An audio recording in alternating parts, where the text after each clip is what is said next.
Roll call, please. Chair Fleming, Vice Chair Thompson, Here. Member Beamer, Present. Member Stewart, Member Wilson. Here. A quorum is present. Please stand for the pledge of allegiance. Rob, you lead us. Yeah. You betcha. Pledge allegiance to the flag of the United States of America and to the republic for which it stands, one nation under God, indivisible, with liberty and justice for all. At this point, we have public comment. Public is invited to comment on and discuss any topic that is relevant to or within the authority of this body. Do we have any public comment? So I do just want to mention one thing, Brianna, for your benefit. On the meeting agenda, there is anytime we have like a petition, like somebody petitioning the department, doing some sort of a petition, either like this one is one that they wanted to change regulations. We need to have the opportunity to discuss that, see if we support it or that. So that wasn't included in the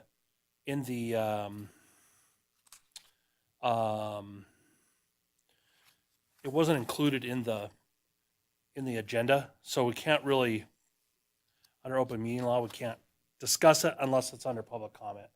And so I'm going to do that if that's okay, just so you guys kind of know what it entails. Mm-hmm. So there was a petition for an adoption amendment or filing to repeal a regulation. There's a guy named Joe Krathwohl. He's out of Las Vegas. And Joe is a guy that takes in like raptors that have been injured and he rehabs them. And then the ones he can release to the wild, he does. The ones that he doesn't, he takes and he keeps them. He gets a special permit to keep them.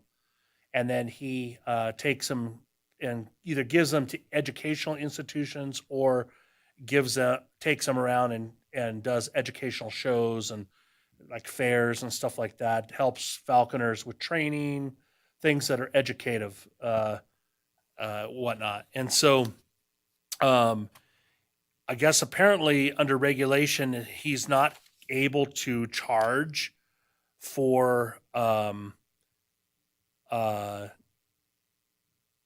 when he does that stuff, like for his outreach and stuff. Mm-hmm. He's not able to receive income from it. And so he's petitioning the department to allow for him to at least be able to recoup costs of travel mm-hmm. and stuff like that, right? Which I don't think is very much out of. I did talk to Mike Scott from the department, and he stated that he felt like this might be welcomed by the commission. He said, of course, I don't know. He has to present it, but they may welcome the idea because it's one of those that makes sense, in allowing him to be able to do that. And so that's what this consists of. So whoever's going to be participating in the meeting on Friday and Saturday, we'll be able to talk. They'll be able to understand what that entails. And, I don't see any reason why, as long as it's, nobody could take advantage of it. You know what I mean? Why we wouldn't support something like that, or why the department wouldn't support something like that, but we can't take action on it. But if you guys can be aware of that, that'd be great. That's all I got. Excuse me. And then we move on to approval of minutes. Did everybody get a chance to review the minutes from last meeting? I did. And if I could get what am I looking for? A motion to approve. So moved. Seconded. All those in favor? Aye.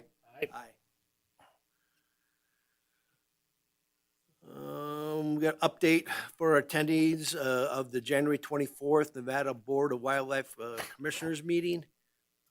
So I think Tim and I both attended, and Tim, I'll let you go first if you want. Unless you want me to go first, it's Okay. up to you. I watched on the 24th, and then I was there in person on the 25th. Just a few things I noted that I thought were important. I'll let Rob talk about some of these because he was there and presented. There was a long discussion, and I don't know how much we want to talk about it, but bighorn sheep and the severe drought going on right now and hauling water to the guzzlers but that's not the only problem because they've had no rain for so long. They have no food It was like out on the range. 219 days without rain in the muddies and those regions over there. So I think that's going to be a big discussion coming up, although I do note, I haven't really looked at the rain totals, but it seems like these storms are going right through southern Nevada like the last couple weeks. Yeah. So I'm hoping that's at least helping a little bit. Yeah, I think it has, and they did share with me that they did cut way back on they were trucking water to fill the guzzlers down there, so that all these bighorn sheep don't die, so all of the birds and stuff don't die. So I think they've cut way back on it. Yep. And one thing I just wanted to bring it up, not so much there was a lot of talk on the Coyote Contest Committee and the work they were doing. And Rob, I really appreciated your comments that you had. I thought those were very well done, very well worded. But I note that at the end, they just ignored the CAB recommendations. All the CABs were against it. They ignored all the CAB recommendations. And I kind of saw that as a theme for the weekend, because as we roll over to Saturday, there was a couple other CAB recommendations I thought were very reasonable, and they either got no discussion or were just kind of dismissed outright. And that was really disappointing. They did a lot of kind of the routine work on the apps. The big thing was they cut the PIW tags from 22 tags to 11 resident tags and 1 non-resident. And that was approved, that motion. The theory being we've cut over 50% of the regular tags since when the PIWs were introduced, but we didn't do anything to the PIW tags. It seemed like it was more of an interest of fairness. And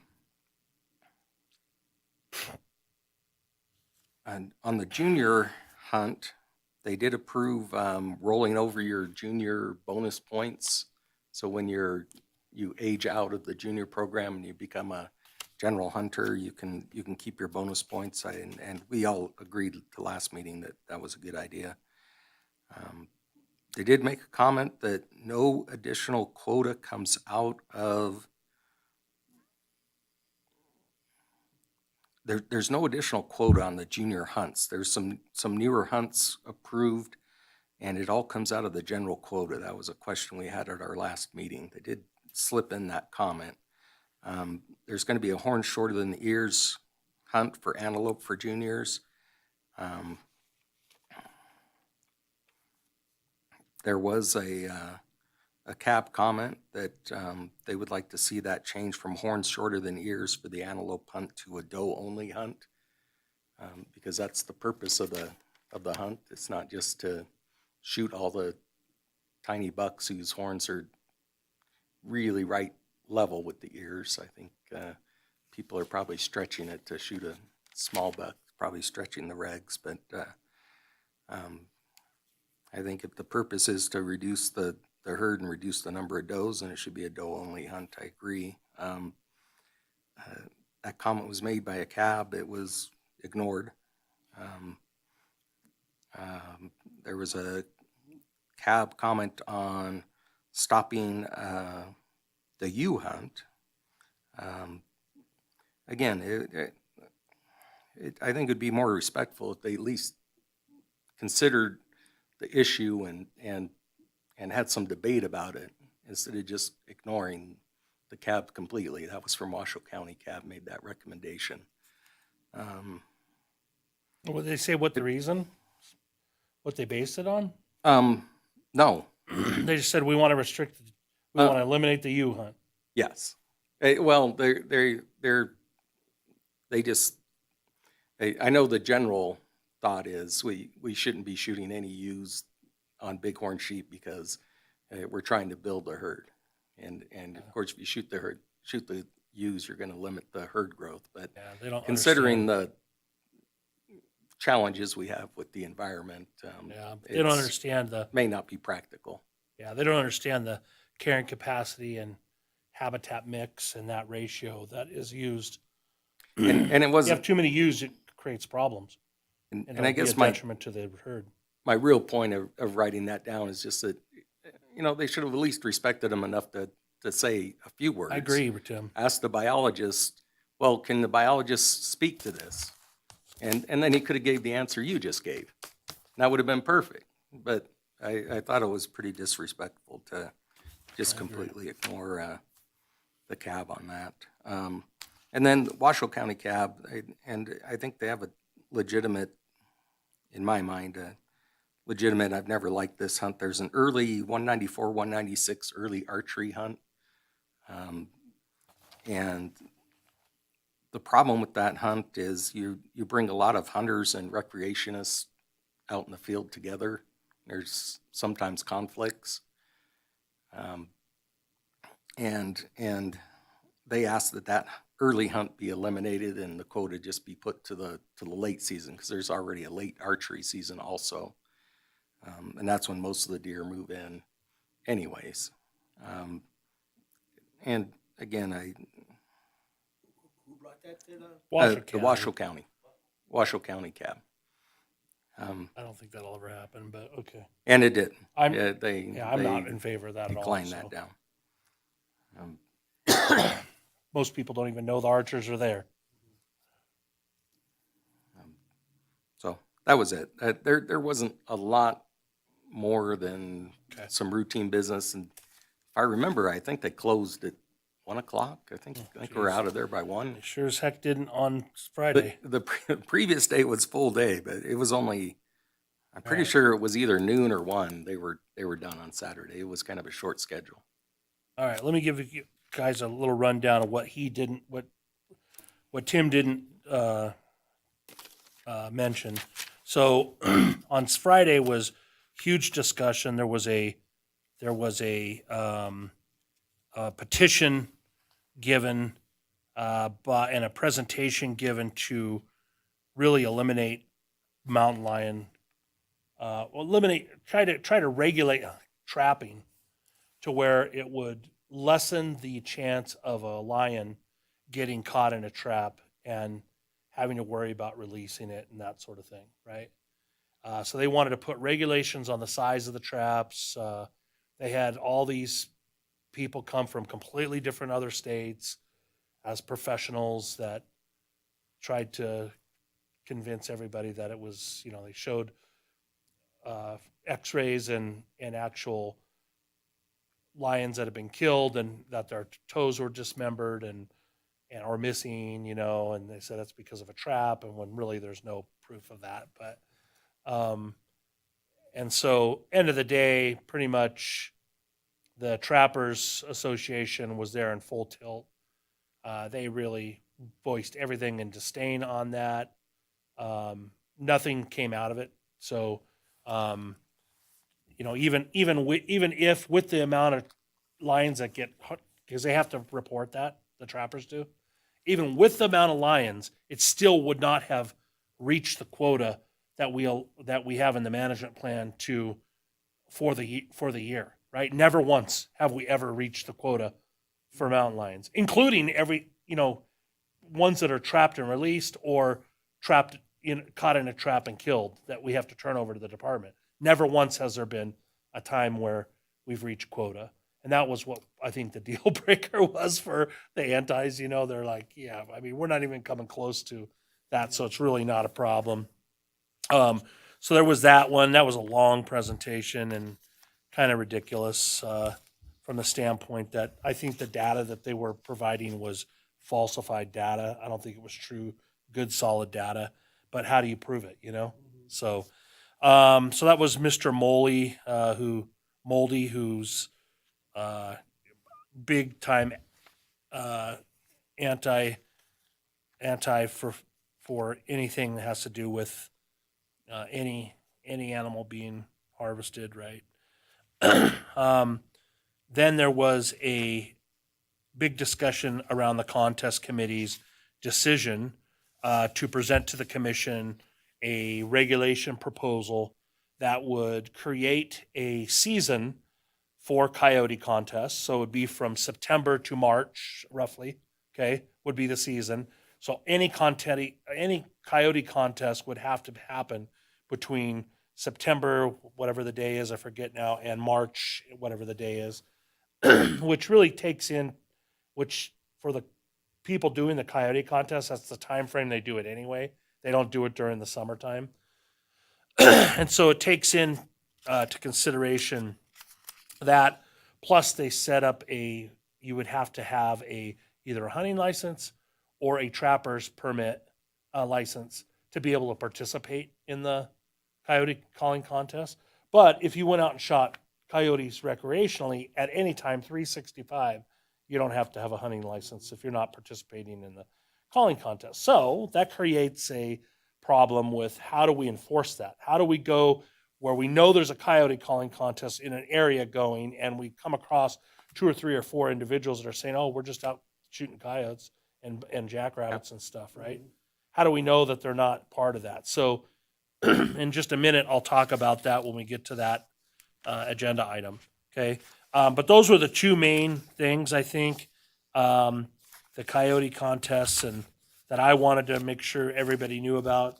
I got a little more intel, I think, and it, again, kind of pisses me off a little bit that we weren't informed about this coyote contest committee and when they're holding meetings. Like, I think every cab member should be invited to that. They pushed it out. I never received anything. I was getting emails constantly. So, I mean, that's something that all of us, I think, need to be better at then, at helping us understand, hey, this is a meeting that's going to involve where they actually had discussions. It was a subcommittee meeting where they're going to have discussions about that.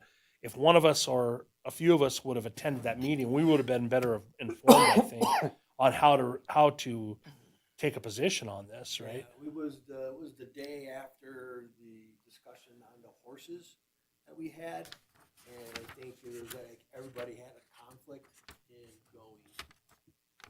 To the coyote meeting? It was at 5 o'clock at the office in Reno, Wow. Okay. and so, yeah.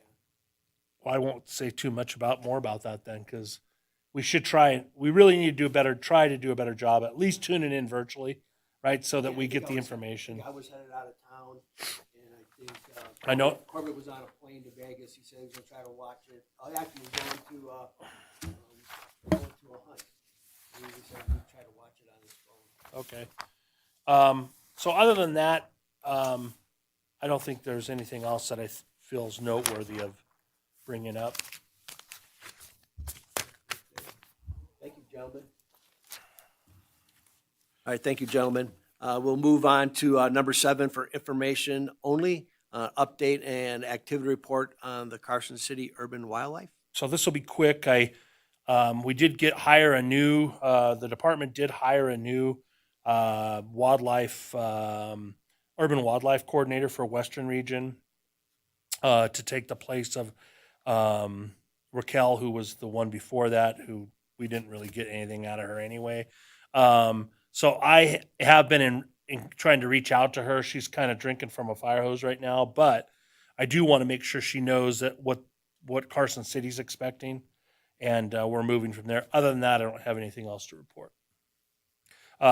We are going to do I will say this, we are going to do a nature walk for the Pee Wee group of Western Nevada Keystones out at Riverview Thursday, I believe. I think it's Thursday, where we have all the young kids, and we're going to go out there and show them the wood ducks that are nesting out there, and some of the birds that are nesting and stuff. And so I'll give you a report on that when we do it.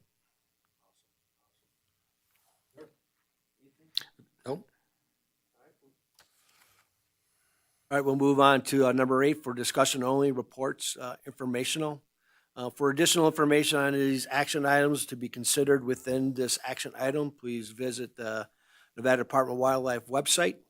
The items agendized hereafter are consent agenda items. They are considered routine and may be acted upon with one action or without extensive hearing. Although a member of the advisory board may request an item be pulled for separate discussion and action, the advisory board chair retains discretion in deciding whether or not to pull an item from the consent agenda. There will be no public comment unless the item is pulled for separate discussion and action. So are items under agenda 8 consent agenda items then? I didn't think so. I didn't think so either, but Brianna, do you know? Or do we just have that in there? Well, it doesn't say consent agenda, does it? No, nine is the consent agenda. Yeah, so for 8, it's just informational items that you'd like to discuss. Okay, so I would like to discuss 8F and 8G, and I just so everybody's aware, I got some information on both those. Oh, good. Absolutely. So, so I can get a motion to approve 8A through 8E? Because they're Because they're informational, we don't really information. need to take Yeah, action on I it. didn't think so. All right, go ahead. Tim, did you want to talk about any? No, Outside of those no. two? Okay. I mentioned a little bit before about the bighorn sheep. Yeah, I'm but going to give a I'm little sure more you have information more. on that. So just, I think not too much on this one, but they are hauling water. I will tell you that there's going to be a presentation at this upcoming meeting where they talk about this, and they're going to get a little more extensive.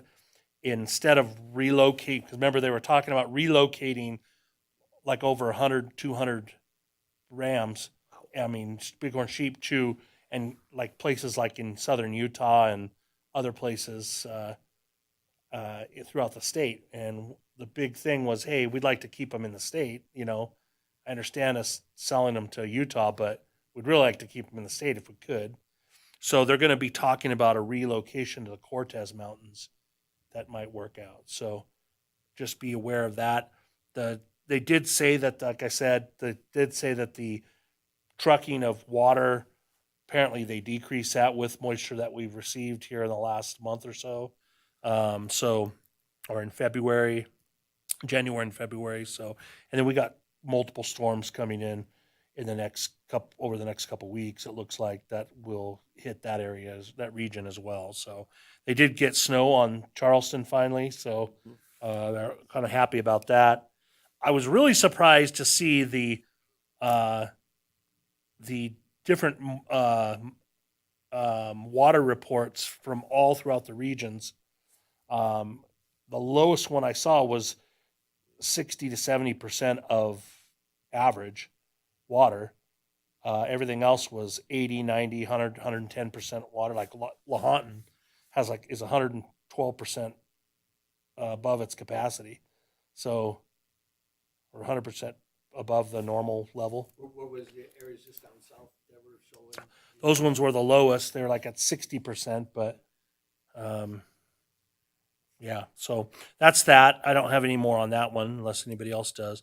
The Gemini solar project activities, I just wanted to make sure you understood. They're going to give a presentation on a biodiversity survey that they did, where they now are making these solar panels, instead of putting them right on the ground and clearing the whole entire area of vegetation. They're putting them on real high stilts, if you will, and only clearing little bits and pieces so that the vegetation grows underneath for mainly small animals and reptiles and stuff like that, to be able to still use the habitat, right? So that's what that's going to be about. This has no bearing on what we heard in the past about the Park Gamble, Wine Cup Gamble solar project that they were land grab they were trying to get. So just so everybody understands that. That's it. Thank you, Member Beamer. I think I know what happened here. The paragraph in regards to the informational was sort of bumped out of the way. Oh, maybe not. Move on for item number 9. That is the consent agenda. That is the consent agenda. Let me see this for additional items.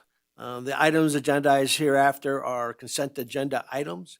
They are considered routine and may not be acted upon with one action and without extensive hearing. Although a member of the advisory board may request an item be pulled for separate discussion and action, the advisory board chair retains discretion in deciding whether or not to pull an item from the consent agenda. There will be no public comment unless an item is pulled for separate discussion and action. Would we like to pull any of these items? So I would like to pull, Mr. Chair, Vice Chair, agenda item 9C, 9D as in dog, 9F as in Frank, and 9H as in Henry.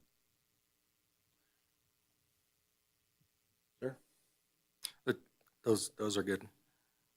All With those. righty. So, With that, I would make a motion that we support 9A, B, E, and G. got to get so it would be a motion to approve. Would be 9, 9A, 9B, and E. and 9E, And 9G as in George. and 9G, as in George. That's my motion. And I would second that. All right, all those in favor? Aye. Aye. Go ahead, Rob. Okay. All right, so 9C, the legislative report. There's one that sticks out like a big sore thumb to me that I think we need to be, I'm 100% opposed to it. I would ask that the rest of the board considers opposing it as well, and that we make that known to the commission. And that is AB 245, which revises provisions governing firearms. Assembly member Haregi is sponsoring that. You might recall this. They tried this bill at the last session, and it went through, and the governor vetoed it. This prohibits a person who is less than 21 years of age from possessing certain firearms, which is all centered around semi-automatic firearms. So anybody under the age of 21 would never be able to handle a semi-automatic firearm, even in a hunting situation. And so unless there's some sort of a carve out, I don't agree with it, period.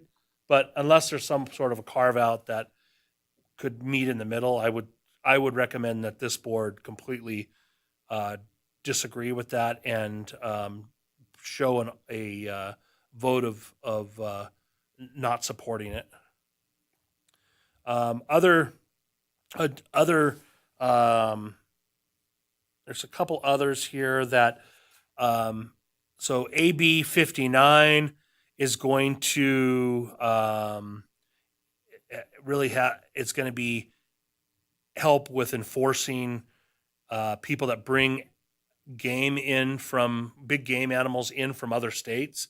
So if you go hunt in Wyoming or another state and you want to bring big game in, you have to actually check it in or get a permit to be able to get that into the state of Nevada lawfully. And so that bill is going to kind of define all that. And so that will definitely be one we want to follow, AB 59.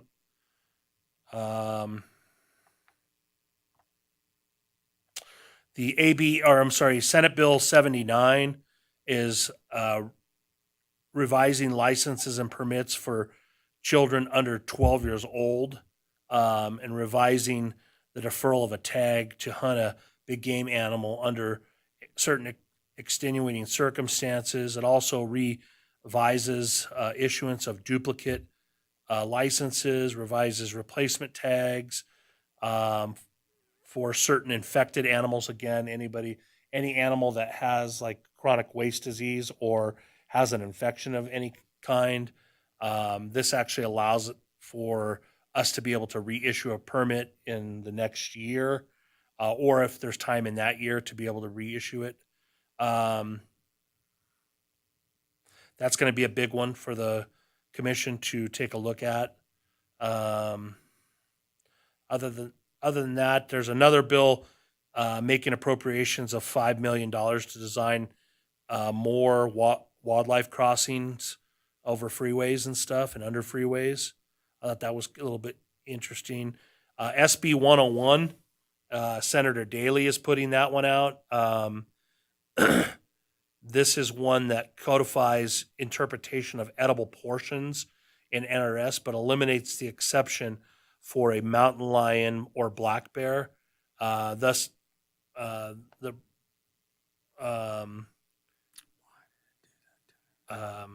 the let's see here. Prohibits the prohibition or prohibition applies to causing an edible portion of a mountain lion or black bear from going to waste. So that one will be one that we want to watch, SB 101. Salvage permits. Senator Titus is pushing a bill forward with that. We have yet to see really. I have yet to read that one, so I don't want to comment on that. But she just put it out, so it's going to be that one's going to be a tough. I'll have to look into that one. But the AB 245 is one we absolutely, I think, should oppose. The other ones I would just remain. I feel like the board should remain neutral on them until we actually get a chance to all go in and look at them. At the next cab meeting, we could go through and take a position if we wanted to, or if just keep an eye on these. And if you see hearings being scheduled, then by all means, we can talk. We can each go personally if we wanted to or what. But so far, the only ones that have really received any kind of reading on the first house have been the money ones. So like the $5 million one, anything that's going to require money. So, AB 245 was killed again, vetoed by the governor. So, that might be one that we decide, hey, let's make sure that we go in full force on that one.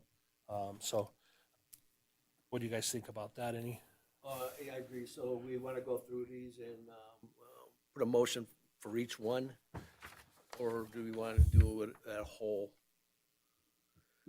So I mean, I personally, I would, like I say, we could put a motion forward that we do not approve of is it AB or SB 245? AB. 245, yeah. AB 245. Yep. So my motion would be, unless there's further discussion on it, No. my motion would be that we show a position of not supporting AB 245, even though the frickin' just drives me crazy. The department has not given a position on it, so they're remaining neutral on it. I'm just like, you gotta be kidding me. Same thing last time. Yeah, I know. And then all of the rest of the bills that we watch AB 59, that we watch SB 79, that we review and watch. So review and watch AB 59, review and watch AB 79, review and watch AB 87. I'm sorry, strike that. Not AB 87, SB 101. And SB 215, review and watch that. That's Senator Titus's bill. She did talk to me a little bit about it and told me that she was putting it out when I met with her on Operation Game Thief stuff. So, but that we oppose AB 245. So that would be my motion. Brianna, do you have enough there? Okay. All right, we have a motion. Do we have a second? I'll second. All those in favor? Aye. Aye. Let's see. Agenda item 9D is in dog is a discussion on coyote calling contest. That there will actually be a presentation given, like I said earlier, to talk about the licensing requirements. And there's two ways of thought here that I think the department is going to be proposing to the commission. The first way is that we have a special license that, you know, makes it to where if we go and say, hey, you have to have this license, right? Then it's going to make it to where they have to do all these carve outs for. So they'd have to make a special license class, if you will, right? Mm-hmm. And then they're going to have to do a bunch of regulation amendments on top of that. Or they could just say that anytime anybody hunts any wildlife in the state of Nevada, they just have to have a hunting license or a trapping license. Mhm. So those are the two options that they're going to propose, right? I have a feeling it's going to be a lot cleaner to do just get a hunting license if you want to go out and shoot rabbits or coyotes or whatever. You know what I mean? Mm-hmm. That's probably going to be, I don't know. We'll see how it goes, but I'm not prepared to take a position either way on that. I don't like the idea of it, period. So, but I will say that I talked to George Forbush, who is the president of the Nevada Predator Association, who really kind of runs a lot of the coyote calling contests and stuff. Mm-hmm. So I talked to him personally, and I'm happy to share his phone number and contact information with you guys. He does have a page on Facebook, which I suggest you go on and take a look at, and even, you know, if you want to subscribe to it, so you can see what he puts out. It's the Nevada Predator Association, and what he told me, what he shared with me, made kind of in line with what I heard at the last commission meeting. I wish I would have known that there was this push to create these regulations, mainly so that we could get an established hunt on the books, because anytime anybody wants to do away with an established hunt, they actually have to petition the department to prove that there is reason for it, that there's something going on biologically that would cause us to have to cancel a hunt or do away with a hunt. Mhm. Right? So a good example would be if, God forbid, we started seeing this huge parvo outbreak of coyotes across the state, and it brought them below the carrying capacity, then that might be a reason for doing away with the hunt, which would be responsible, right? Without that, anybody can come back to the table and say, we want to do away with this, and just keep coming back Right. and give false presentations like they did on the mountain lion trapping and all that stuff, right? So without that, it'll kind of cure that. It's never going to go away, but it'll kind of curb that from happening. So if I would have known that, like that was going to be the position of that was going forward, I would have felt a lot better about voicing support for that regulation. Now that I do know it, I absolutely voice support for this regulation going forward. It's just going to take some tweaks. I'm not so pleased with the fact that we would be making everybody that wants to hunt any wildlife get a license, but I'm not opposed to it either. So, No. you know what I mean? It is what it is. And most people that are predator 99% probably. Yeah, already have a license. So. Yeah. They hunt other things, right? Yeah. So I don't think there's going to be a lot of disdain with regard to that. So I just wanted to make sure I pointed that out to you guys. Right. I know we gave a position of that we weren't in favor of it. I gave let me read you real quick what I said. it was, just so you know, kind of what I said on behalf of the board. Bear with me for a second.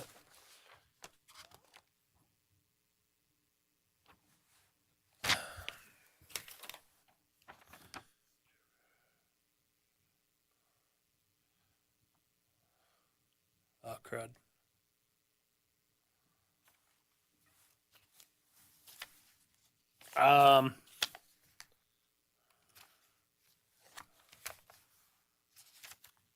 Sorry, you guys.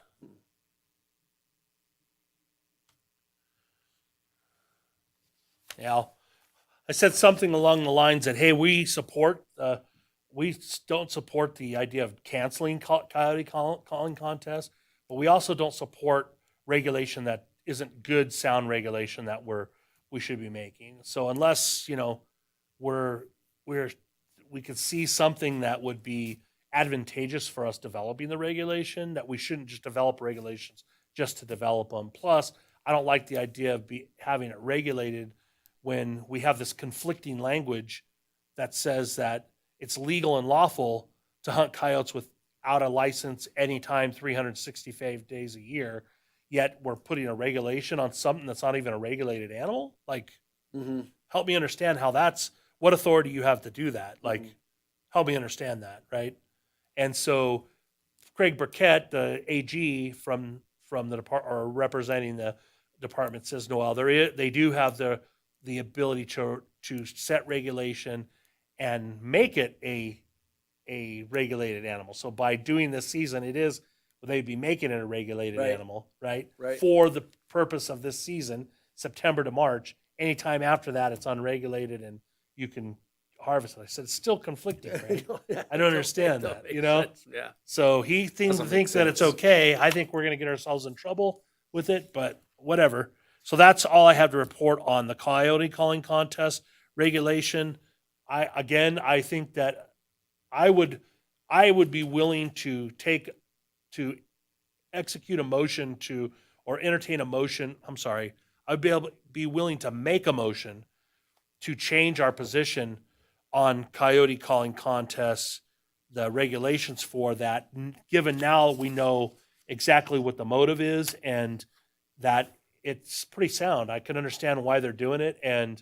But again, I'm only one voice. So if you guys, it would be, I would continue to keep the same position if nobody else was in favor of amending our position. So If you took the time to speak a proponent for the predator, I think that's actually a good idea. So Member Beamer made a motion to approve for item 89D to support the regulation of a season for coyote calling contest. and then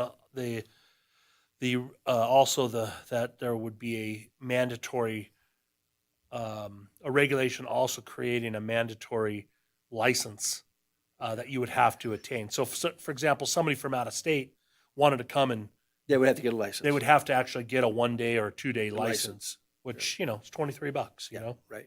Yep. So Yep.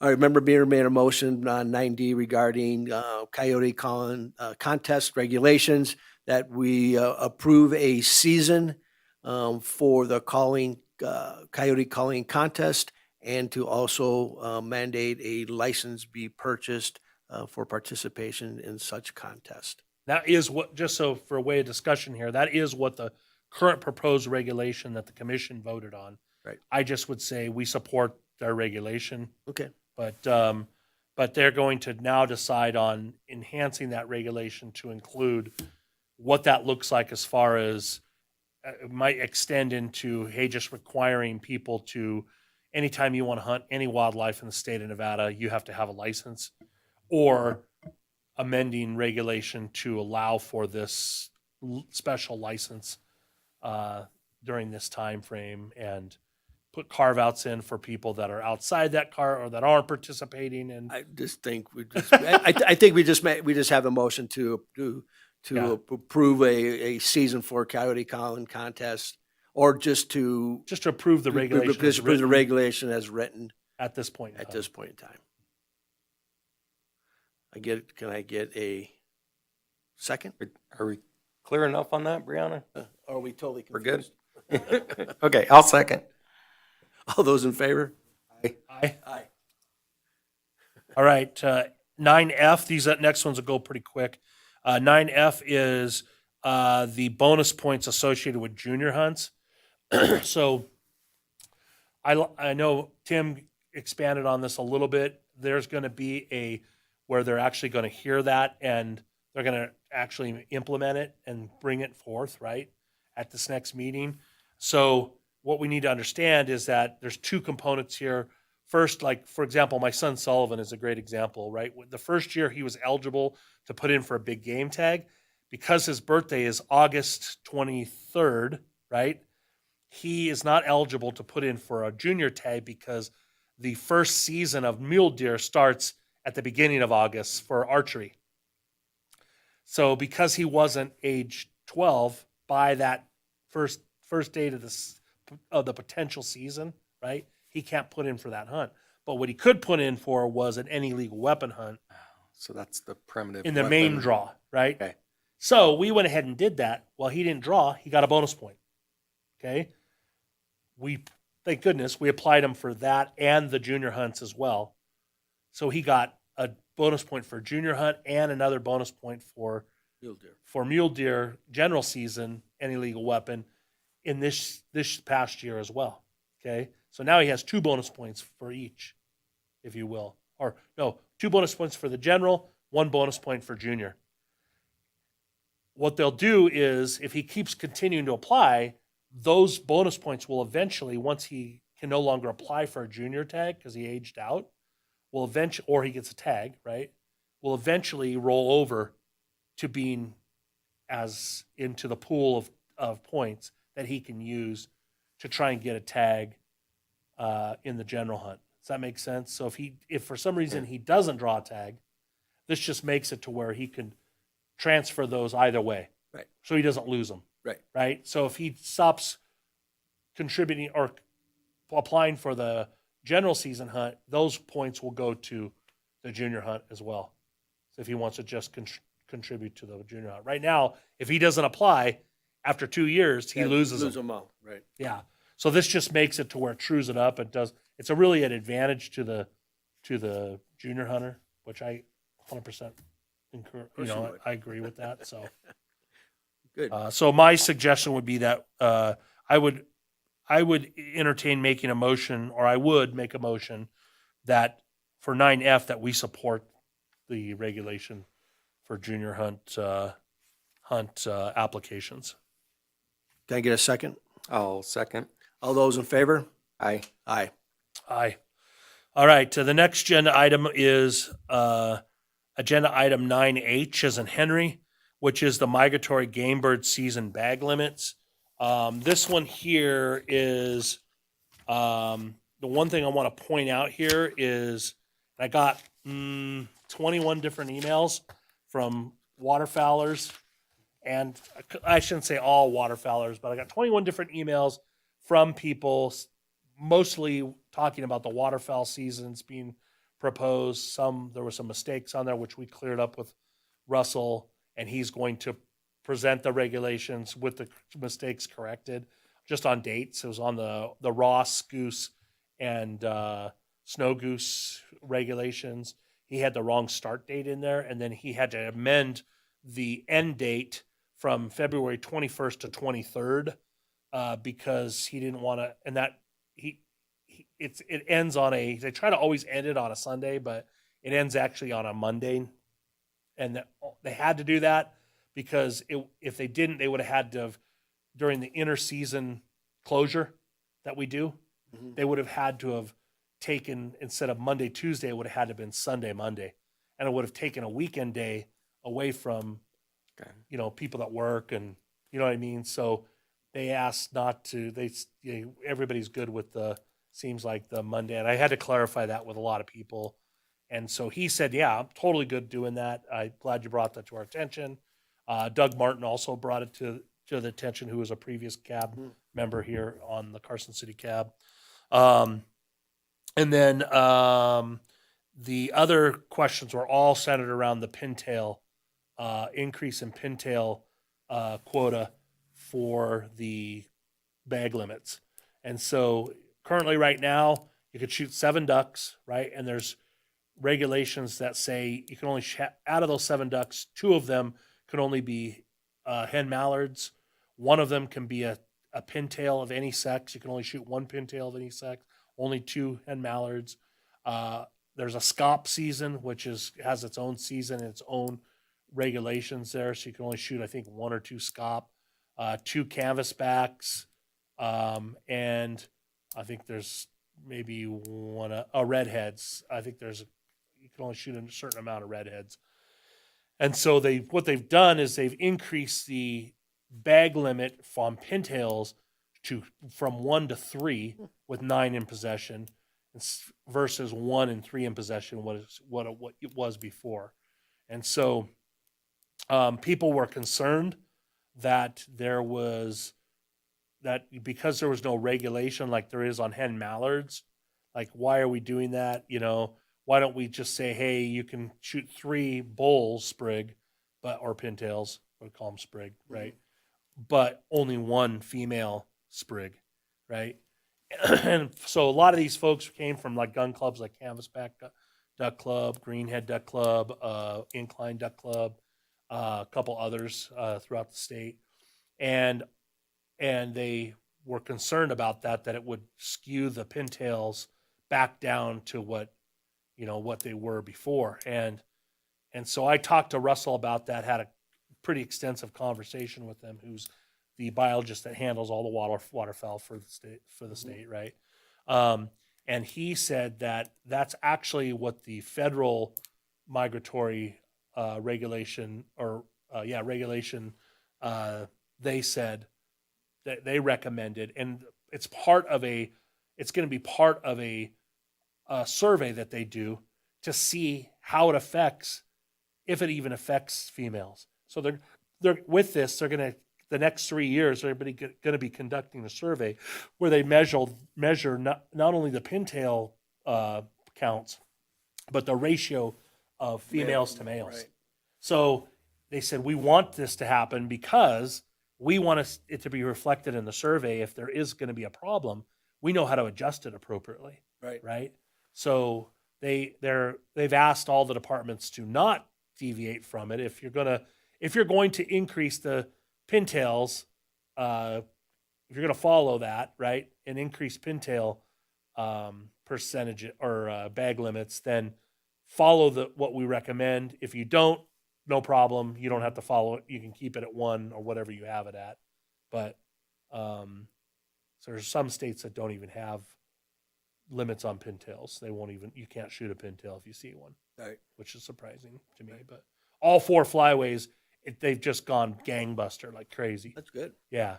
And then the other thing I found out was on the mallard limit, where we only allow, because some person said that, well, if that's the case, then why do we do it with the hen mallard then? Why don't they do that with the hen mallard? They said, well, because that species is the actual target species. The mallard is the target species of us creating all regulations. They're the most abundant.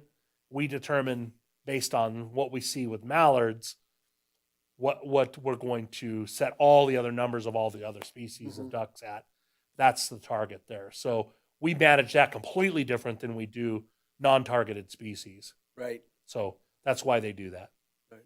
Okay. So I would put a motion forth to the board, or make a motion to the board that we support the Commission Regulation 2511, the migratory game bird seasons, bag limits, and special regulations for waterfowl and webless migratory game birds.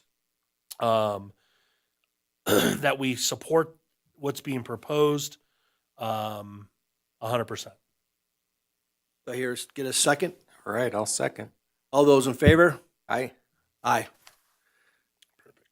That concludes the consent agenda items. We're moving on to 10 for information only, Nevada Board of Wildlife Commission meetings. 10A, Carson City Advisory Board to manage wildlife members' commitment to the March 7th and 8th, 2025 meeting in Las Vegas and the May 2nd and 3rd meeting, 2025 in Reno. I'm leaving Friday, so I'll be unavailable for March. Okay. I'll